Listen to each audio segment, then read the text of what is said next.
Trước hết tôi xin nhiệt liệt chào mừng đại diện của các bộ ngành của Trung ương, Ủy ban Nhân dân Thành phố Hồ Chí Minh, đông đảo các doanh nghiệp và doanh nhân của các nước và của Việt Nam đã tham dự cái diễn đàn mua bán và sát nhập doanh nghiệp năm 2018.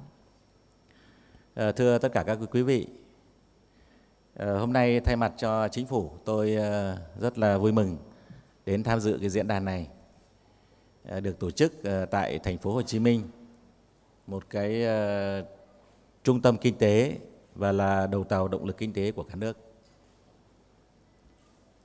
Cái diễn đàn này thì đã đi qua được 10 năm và đây là cái diễn đàn được tổ chức lần thứ 10. Chứng tỏ là cái diễn đàn của chúng ta thì cũng đã có một cái chặng đường khá dài, cũng đã có uy tín, có thương hiệu.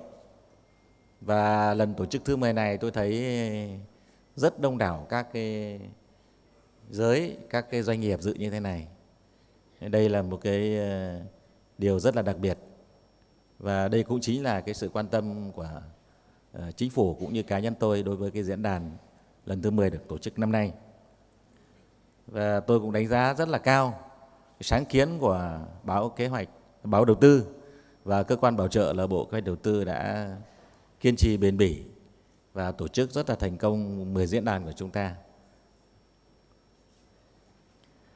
Cái diễn này được tổ chức trong cái bối cảnh mà cái hoạt động mua bán sát nhập doanh nghiệp ở Việt Nam đang diễn ra một cách rất là sôi động. Ngay buổi chiều hôm nay đây, cũng tại thành phố Hồ Chí Minh ấy, thì dưới sự chứng kiến của Thủ tướng Chính phủ Nguyễn Xuân Phúc thì chúng ta cũng sẽ được chứng kiến một cái hợp đồng hợp tác chiến lược giữa Thường Thaco Trường Hải với Hoàng Anh Gia Lai. Và cái thương vụ này cũng quy mô khoảng hơn 2.200 tỷ đồng.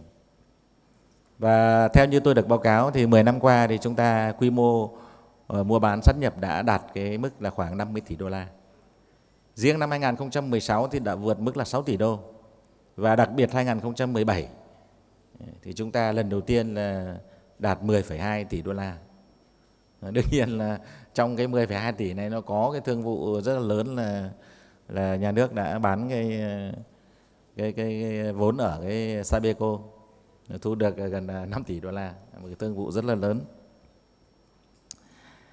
Thế vì sao mà Chính phủ, Thủ tướng cũng như cá nhân tôi và các bộ ngành rất là quan tâm đến cái mua bán sát nhập doanh nghiệp cũng như là cái diễn đàn này? Thì như quý vị cũng biết, cái việc mua bán sát nhập doanh nghiệp là một hoạt động kinh tế nó diễn ra một cách nó rất là bình thường ở bất cứ đâu trên thế giới này, bất cứ lúc nào. Nhưng có lẽ rằng trong bối cảnh của Việt Nam hiện nay, tôi cho đây là hết sức là quan trọng. Như quý vị cũng biết thì Việt Nam đang đẩy mạnh cái tái cơ cấu nền kinh tế. Và cái quá trình tái cơ cấu nền kinh tế này ấy, nó vừa là mở ra một cơ hội để thu hút đầu tư FDI rồi đầu tư gián tiếp FII, tạo điều kiện cho cái hoạt động mua bán sát nhập doanh nghiệp nó diễn ra sôi động. Nhưng mà chính cái hoạt động mua bán sát nhập doanh nghiệp này hay là thu hút đầu tư trực tiếp gián tiếp nước ngoài này thì cũng góp phần làm cho cái quá trình tái cơ cấu kinh tế của Việt Nam có thể đạt được cái thành công như mong đợi. Cái quá trình tái cơ cấu nền kinh tế thì chúng tôi buộc phải thực hiện cùng một lúc hai cái nhiệm vụ kép. Một mặt là phải xử lý những cái dự án, những cái doanh nghiệp yếu kém và thua lỗ, những cái năng lực sản xuất dư thừa hoặc là kém hiệu quả. Mặt khác là phải tạo ra những cái năng lực sản xuất mới trên cơ sở là đổi mới mô hình tăng trưởng và nâng cao năng suất, chất lượng và sức cạnh tranh của nền kinh tế. Thì cả hai cái việc này thì hoạt động mua bán và sát nhập thì đều phục vụ cho cái quá trình này, cũng là mở ra cơ hội cho cái quá trình này.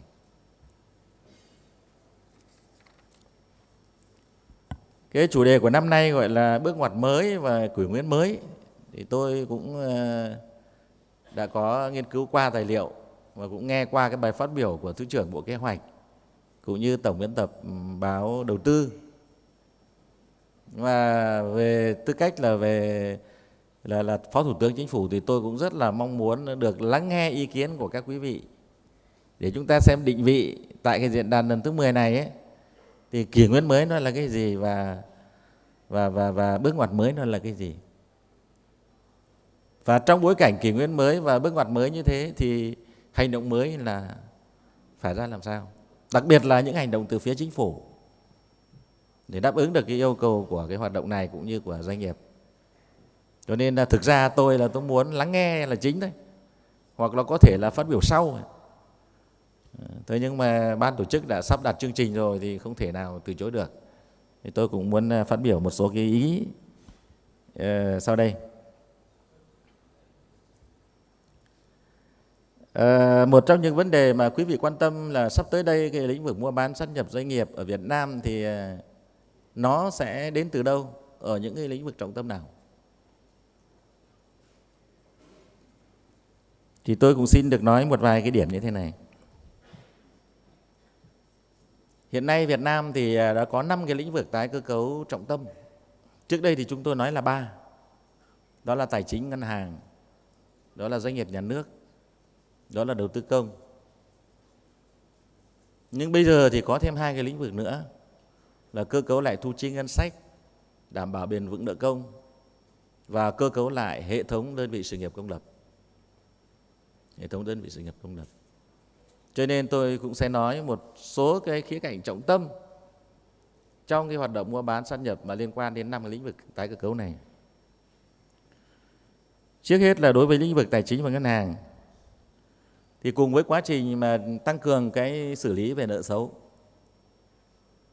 Nợ xấu của Việt Nam thì trong mấy năm vừa rồi giảm rất nhanh, từ 10,08% của đầu năm 2016 thì đã giảm xuống đến tháng 6 năm nay thì còn khoảng 6,9%. Và nợ xấu nội bảng thì chỉ có khoảng hơn 2%. Thì chính phủ chủ trương là đẩy mạnh cái xử lý và tái cơ cấu lại hệ thống các cái tổ chức tín dụng. Trong đó thứ nhất, đối với ngân hàng thương mại thì chính phủ khuyến khích cái mua bán sát nhập các cái ngân hàng, các cái tổ chức tín dụng nhỏ, các ngân hàng thương mại nhỏ thành những cái ngân hàng thương mại nó lớn hơn. Hiện nay theo đánh giá của các chuyên gia thì cái số lượng các cái tổ chức tín dụng, các ngân hàng thương mại ở Việt Nam là còn khá nhiều. Và trong mấy năm vừa rồi ấy, thì chúng ta đã sắp xếp đạt được một bước. Nhiều cái ngân hàng nhỏ đã sát nhập lại thành ngân hàng lớn hơn, có quản trị nó tốt hơn, hiệu quả tốt hơn. Thì chính phủ cũng tiếp tục khuyến khích theo cái xu hướng này. Và cái xu hướng này cũng đang diễn ra khá cái mạnh mẽ. Quý vị cũng biết là ngân hàng HD Bank cũng đang quan tâm đến PG Bank. Ví dụ thế. Cái thứ hai là chính phủ sẽ bán và chuyển giao bắt buộc các cái ngân hàng yếu kém mà đã mua lại hoặc đang đặt trong tình trạng kiểm soát đặc biệt theo quy định của luật tổ chức tín dụng sửa đổi và vừa được Quốc hội thông qua.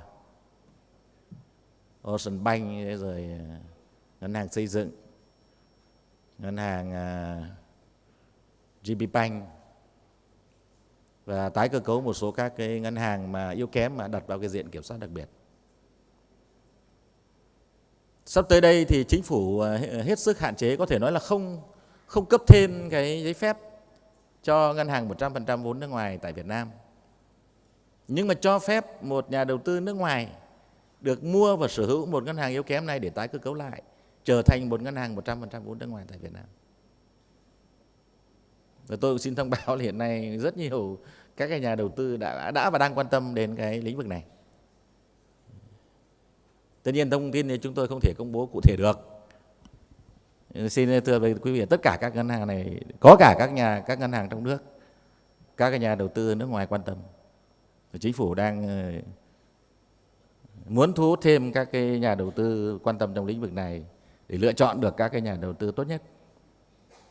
Với những cái chính sách đặc thù trong cái nghị quyết của Quốc hội về xử lý nợ xấu và luật sửa đổi bổ sung luật tổ chức tín dụng là cái công cụ rất tốt cho chúng ta thực hiện cái việc này.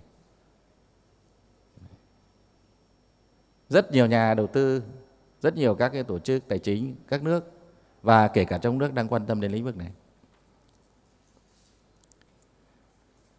Sắp tới đây thì chính phủ cũng sẽ tổ chức cổ phần hóa và tiếp tục thoái vốn ở các cái ngân hàng thương mại cổ phần nhà nước và ngân hàng nhà nước. Một trong ngân hàng lớn nhất Việt Nam đó là Ngân hàng Nông nghiệp Phát triển Nông thôn Agribank thì đã có lộ trình kế hoạch IPO vào năm 2019. Và đối với các ngân hàng như là ngân hàng BIDV và Vietcombank thì chúng tôi cũng đang chủ trương có thể là vừa bán bớt vốn cho các nhà đầu tư trong và ngoài nước, có thể vừa phát hành để tăng thêm vốn điều lệ. Đây là lĩnh vực mà nhiều nhà đầu tư cũng đang rất là quan tâm và đang có cái thương thảo với các cái ngân hàng này và với và ngân hàng nhà nước cũng như chính phủ. Một cái lĩnh vực mà quý vị có vẻ cũng ít quan tâm thế nhưng mà cũng đang khá sôi động, đó là chúng tôi cũng đang chủ trương tái cơ cấu lại các cái công ty tài chính, tức là các cái tổ chức tín dụng phi ngân hàng. Hiện nay có khoảng 36 đến 38 các cái công ty tài chính của các tập đoàn, các cái tổng công ty nhà nước. Kể cả cái phương án bán rồi chuyển nhượng vốn cho một số các cái nhà đầu tư trong và ngoài nước. Hiện nay chúng tôi đang yêu cầu Ngân hàng Nhà nước xây dựng đề án cụ thể để trình với chính phủ và thủ tướng xem xét để quyết định cụ thể cái vấn đề này. Đây là các cái công ty tài chính, các tổ chức tín dụng phi ngân hàng. Và nói như vậy thì còn bao gồm cả các cái quỹ tín dụng nhân dân, một số tổ chức cái tín dụng nhân dân thì cũng đang khuyến khích cái hoạt động mua bán và sát nhập này. Đối với các cái công ty chứng khoán thì hiện nay các vị cũng biết là số lượng ở Việt Nam cũng đã giảm tương đối nhanh nhưng vẫn còn nhiều. Quy mô thì cơ bản là còn nhỏ. Và chúng tôi cũng mong muốn là các cái công ty chứng khoán này tiếp tục tái cơ cấu mạnh mẽ hơn nữa, theo cái hướng là giảm bớt cái số lượng, nhưng tăng cường cái năng lực và quy mô về quản trị để phục vụ tốt cho cái thị trường chứng khoán, kể cả thị trường cơ sở và thị trường phái sinh. Trong lĩnh vực cổ phần hóa doanh nghiệp nhà nước thì quý vị rất quan tâm rất nhiều đến cái chương trình cổ phần hóa và thoái vốn. Thì ngay sau đây tôi sẽ nói những cái định hướng rất là cụ thể. Những chủ trương chung của Đảng và Nhà nước Việt Nam là tiếp tục tái cơ cấu mạnh mẽ các tập đoàn, tổng công ty nhà nước, các doanh nghiệp nhà nước, theo cái hướng là thu gọn lại cái danh mục nhà nước nắm giữ cổ phần 100% hoặc là chi phối, chỉ tập trung vào những cái lĩnh vực then chốt đặc biệt quan trọng của nền kinh tế, những lĩnh vực về liên quan đến quốc phòng và an ninh và những cái lĩnh vực mà doanh nghiệp tư nhân không muốn làm, doanh nghiệp các thành phần kinh tế không muốn làm hoặc là không thể làm được. Thì chính phủ Việt Nam là tiếp tục kiên trì và nhất quán cái quá trình này. Thứ hai là chúng tôi cũng chủ trương là đẩy mạnh tiếp tục thoái vốn mạnh mẽ các cái doanh nghiệp mà đã cổ phần hóa lần đầu. Thưa với quý vị là số lượng các doanh nghiệp trước đây đã cổ phần hóa lên đến khoảng 96%. Nhưng cái vốn nhà nước mà đã được cổ phần hóa thì chỉ khoảng 8% thôi. Chứ cái dư địa trong cái lĩnh vực này còn hết sức lớn. Và 5 năm tới đây, từ giờ đến năm 2020 là cơ bản là phải hoàn thành cái quá trình này. Một lĩnh vực mà các vị ít quan tâm đó là tái cơ cấu lại các cái công ty nông lâm trường. Mục tiêu của chính phủ Việt Nam là trong năm 2018 này cơ bản phải hoàn thành sắp xếp và cơ cấu lại các công ty nông lâm trường này bằng cả hình thức cổ phần hóa, bằng cả hình thức cho phép thành lập công ty trách nhiệm hữu hạn 2 thành viên. Tức là bản thân một chủ đã có được giao đất, có rừng, có đất, có tài nguyên, nhưng mà thiếu quản trị và thiếu vốn. Thì rất là mong muốn có một nhà đầu tư khác tham gia vào đây với tư cách là một cái công ty trách nhiệm hữu hạn 2 thành viên hoặc là 2 thành viên trở lên. Thì trước đây khung khổ pháp luật Việt Nam không cho phép cái việc này, nhưng bây giờ thì đã thông thoáng cho cái việc mà thành lập công ty Và nhiều các cái tập đoàn tổng ty của nhà nước của tập đoàn lớn của Việt Nam tư nhân ấy đã tham gia thành lập 2 thành viên và tổ chức các cái dự án nông nghiệp công nghệ cao rất thành công trong lĩnh vực này. Thì tôi cũng mong các quý vị cũng quan tâm đến cả cái lĩnh vực này. Lĩnh vực thứ ba là lĩnh vực các cái đơn vị sự nghiệp công. Thì chỉ trừ trường học và bệnh viện thì chính phủ chủ trương là cổ phần hóa các cái đơn vị sự nghiệp công lập mà đã tự chủ được về chi thường xuyên và chi đầu tư. Và hiện nay thì nhiều nhà đầu tư cũng rất quan tâm lĩnh vực này. Họ có thể hình thành một cái chuỗi, bởi vì các cái đơn vị sự nghiệp công lập này ở các tỉnh là có cái mô hình tương tự như nhau. Nếu mà anh tham gia được ở tỉnh này có thể tham gia được ở cái tỉnh khác. Ở tỉnh khác. Thì lĩnh vực này tôi thấy là còn ít được quan tâm. Ít được quan tâm.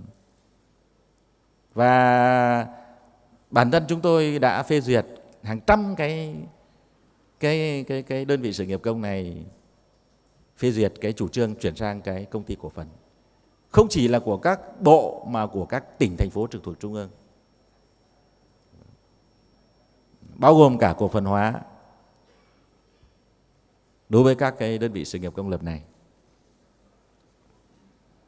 Thì đó là các cái lĩnh vực mà chúng tôi nghĩ là rất là trọng tâm, mà sắp tới đây thì đang chờ đón các cái nhà đầu tư trong và ngoài nước tham gia. Một vấn đề mà quý vị cũng quan tâm là chính phủ tới đây sẽ làm gì để tạo điều kiện cho cái mua bán sát nhập doanh nghiệp. Cái thứ nhất, chúng tôi xin khẳng định là cái thông điệp của chính phủ và thủ tướng ấy là cái hàng đầu hiện nay đó là giữ cho được cái ổn định kinh tế vĩ mô, củng cố cái nền tảng của kinh tế vĩ mô. Trong cái điều kiện mà độ mở của nền kinh tế Việt Nam rất lớn, hiện nay đã bằng tổng cái kim ngạch xuất nhập khẩu trên GDP là bằng 193%. Cái độ mở lớn như vậy thì bất cứ một cái sự thay đổi nào của kinh tế thế giới thì đều có tác động trực tiếp hoặc gián tiếp đến Việt Nam. Nhất là trong cái bối cảnh cái căng thẳng thương mại, chiến tranh thương mại, rồi cái biến động về địa chính trị đang xảy ra, đang rất phức tạp hiện nay trên thế giới và khu vực. Thì cái thông điệp của Thủ tướng và của Chính phủ là Chính phủ quyết tâm là củng cố cái nền tảng của kinh tế vĩ mô, kiểm soát cho được lạm phát thấp, điều hành một tỷ giá một cách nó ổn định trên cơ sở linh hoạt theo cái thị trường, ổn định cái mặt bằng lãi suất và có thể giảm được lãi suất ở những nơi khu vực ưu tiên và có điều kiện. Thì tôi xin giới thiệu quý vị là ngài Nguyễn Chí Dũng, Ủy viên Trung ương Đảng, Bộ trưởng Bộ Kế hoạch Đầu tư đã đến dự diễn đàn.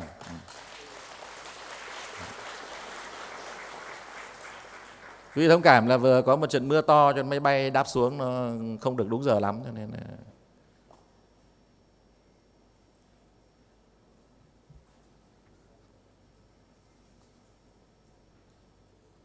và Chính phủ đang cũng chỉ đạo các bộ ngành, nhất là các bộ ngành kinh tế tổng hợp, đang củng cố cho được vững chắc cái nền tảng của kinh tế vĩ mô để tạo điều kiện thuận lợi cho các nhà đầu tư trong và ngoài nước đầu tư kinh doanh nói chung và cho cái việc mua bán sát nhập này diễn ra.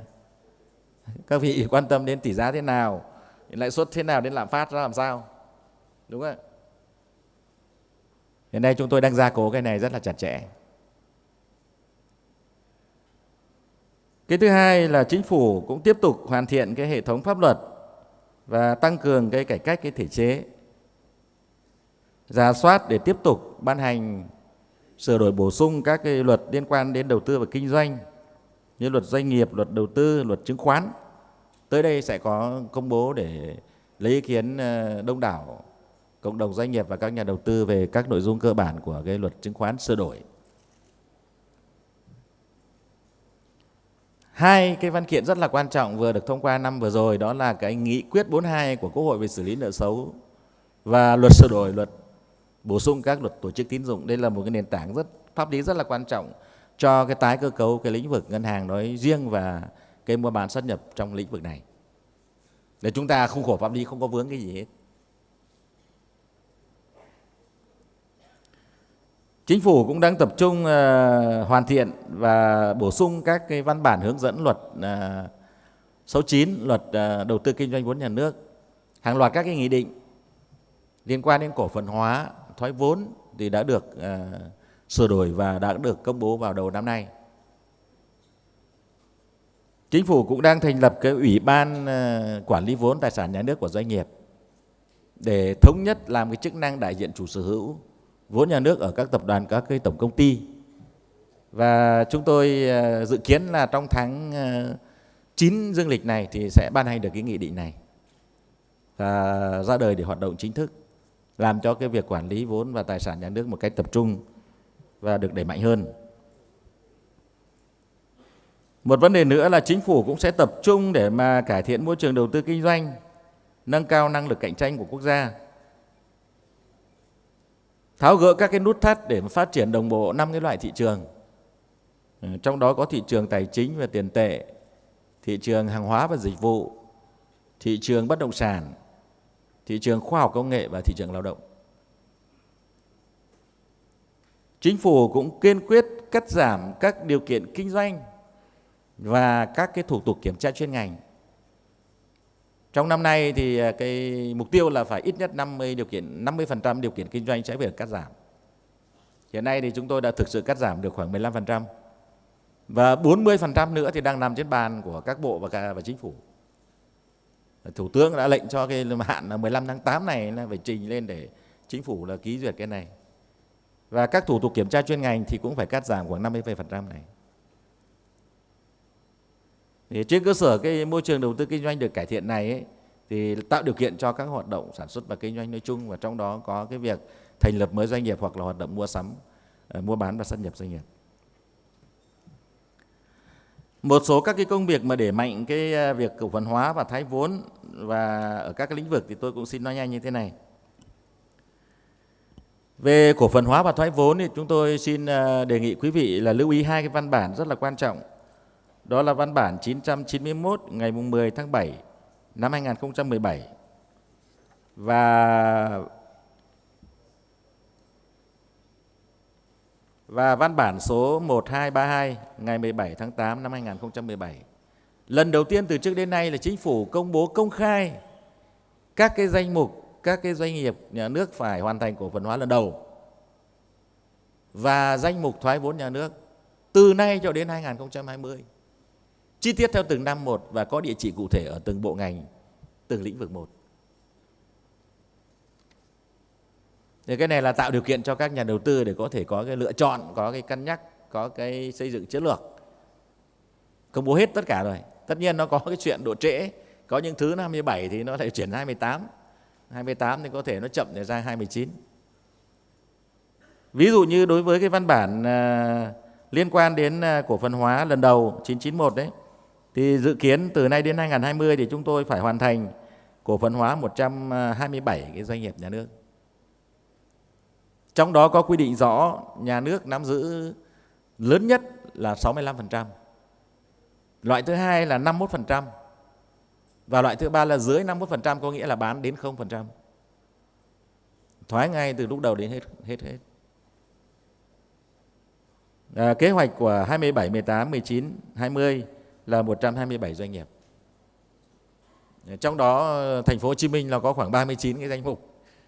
Các quý vị có ông Tuyến phó chủ tịch ở đây, riêng các tổng ty lớn của thành phố Hồ Chí Minh là nằm trong cái số này, khoảng 39 cái danh mục. Các cái tổng công ty rất lớn của thành phố Hồ Chí Minh và của Hà Nội cũng trong danh mục 127 cái doanh nghiệp này. 11 của Hà Nội và 39 của thành phố Hồ Chí Minh.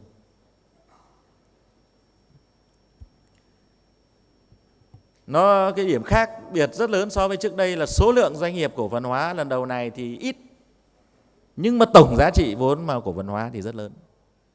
Nó khác với trước đây, số lượng thì nhiều mà số vốn thì ít. Trong đó có những cái danh mục rất là lớn.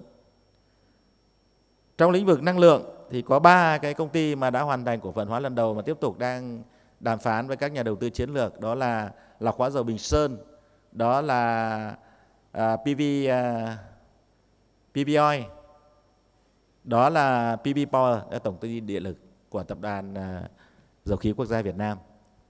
Thì 3 cái này đã IPO từ đầu năm và hiện nay đang đàm phán để tìm kiếm các nhà đầu tư chiến lược. Ngoài ra các cái tổng công ty phát điện 1, 2, 3 của Tập đoàn Điện lực Việt Nam cũng sẽ tiến hành cổ phần hóa hết.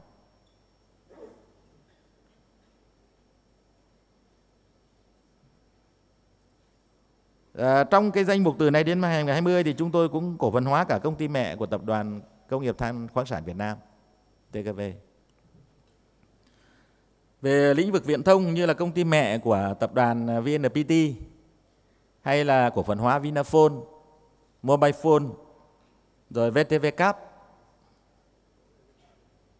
Đối với thuốc lá thì có một sự điều chỉnh, tức là thay vì cổ phần hóa công ty mẹ của Tổng công ty Thuốc lá Việt Nam thì Chính phủ và Thủ tướng đã đồng ý cho cổ phần hóa hai cái công ty là công ty thuốc lá Thăng Long và công ty thuốc lá Sài Gòn. Vì nó vướng mắc ở cái chỗ theo luật về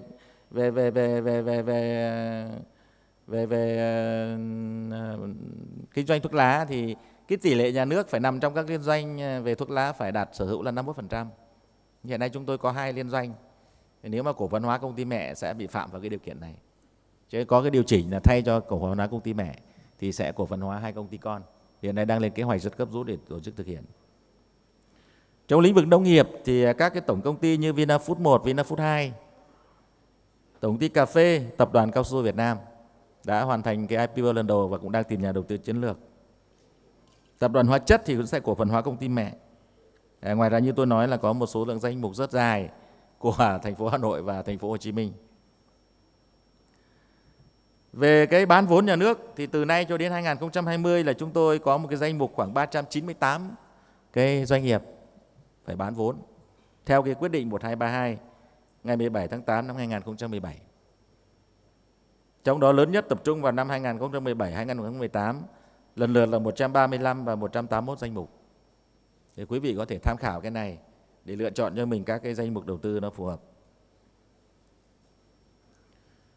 Trên tinh thần đó thì thưa với quý vị là riêng năm 2017 ấy, thì chúng tôi cái số lượng mà cổ phần hóa của năm 2017 là cái phần vốn mà nhà nước đã cổ phần hóa được là gấp là 6,4 lần so với năm 2016. Và trong 2 năm 2016-2017 ấy, thì tổng cái số vốn mà thu được từ cổ phần hóa và bán vốn mà nộp vào ngân sách nhà nước là khoảng 200.000 tỷ đồng. Tức là gấp 2,5 lần so với tổng cái số tiền thu được trong cả giai đoạn 2011 cho đến 2015. Rồi cái quá trình này còn được đẩy mạnh tiếp tục với cái quy mô nó lớn hơn. Một cái vấn đề nữa là chúng tôi đang thúc giục và có cái chế tài để yêu cầu các cái công ty mà đã cổ phần hóa thì phải niêm yết trên thị trường. Hiện nay thì đã có 150 cái danh mục, trên khoảng 700 cái danh công ty niêm yết đã niêm yết trên thị trường, để cho nó có một cái rõ ràng cho cái công khai, cho cái minh bạch cái quá trình thoái vốn này. Và tới đây thì chúng tôi đang yêu cầu Bộ Tài chính, Bộ Kế hoạch Đầu tư, Ủy ban Chứng khoán Nhà nước là đôn đốc và có cái chế tài để mà yêu cầu các cái công ty đã cổ phần hóa IPO lần đầu là phải niêm yết trên thị trường để cho các cái quý vị được lựa chọn, được theo dõi. Một vấn đề nữa là chính phủ cũng rất là quan tâm, đó làm sao đó đẩy mạnh cái công tác là tư vấn, nâng cao cái quy mô và cái tính chất hoạt động hiệu quả của cái tư vấn về pháp lý, thẩm định giá, kế toán và kiểm toán vân vân. Mấy hôm nay các vị còn thấy cái vướng mắc giữa cái vụ mua bán sát nhập đối với công ty của chị Bác Huân. Thì thưa thật là tôi cũng xin nói với các quý vị là cái lĩnh vực tư vấn về pháp luật này, rồi hoạt động về kế toán, về kiểm toán, về thẩm định giá này, kế toán và kiểm toán ở Việt Nam hiện nay là chưa đáp ứng được cái nhu cầu. Và rất là mong muốn là các cái quý vị hôm nay đến đây cũng góp ý cho chính phủ làm sao đó chúng ta tăng cường cái quy mô và cái chất lượng cho cái hoạt động này để mà đảm bảo cho cái việc mà thoái vốn rồi bán vốn nhà nước và mua bán sát nhập doanh nghiệp được thực hiện công khai minh bạch và có cái hiệu quả nhất và đảm bảo được cái quyền lợi cho các cái nhà đầu tư. Chính phủ cam kết những cái bảo vệ quyền lợi cho các nhà đầu tư trong và ngoài nước theo quy định của pháp luật. Thì đó là một số vấn đề mà tôi cũng xin có tính chất là trao đổi, chứ không dám gọi là phát biểu chỉ đạo cái gì hết cả. Cung cấp thông tin và trao đổi. Chính phủ thì rất là mong muốn được lắng nghe, đặc biệt là tôi nhắc lại là kỷ nguyên mới và bước ngoặt mới, rồi tầm nhìn mới phải như thế nào và hành động mới của cộng đồng doanh nghiệp là gì và chính phủ là gì.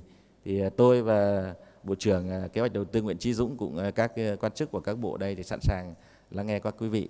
Cuối cùng xin chân thành cảm ơn các quý vị đã đến dự rất là đông đủ. Chúc quý vị sức khỏe và chúc cho diễn đàn của chúng ta thành công như mong đợi. Xin cảm ơn.